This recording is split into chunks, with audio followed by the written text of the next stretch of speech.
سلام عرض میکنم. من دکتر فرخ هوشمند هستم. رشته داخلی رو تخصصی گرفتم، غدد، اندوکرینولوژی و بورد اونا رو هم دارم.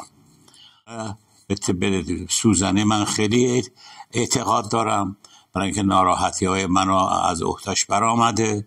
بعضی ناراحتی های من 100% خوب شده. من خیلی راضی هستم. جناب دکتر فهیمی بسیار مرد با تجربه و با سوادی به نظر من میرسم. ایشون هم نهایت محبت رو به من کردن و من حالم خیلی بهتر شده. چون زیاده تجربه شما خیلی زیاد داره، برای که بیمار هرچی بیمار بیشتر بری بیشتر تجربه داری. گوش بدی، این خیلی مهمه. من هر جا بشینم از شما میگم من حالم بهتر شده و اعتقاد دارم به طب سوزنی و هیچ کس هم نمیتونه عقیده من عوض کنه، برای که نتیجه رو دیدم.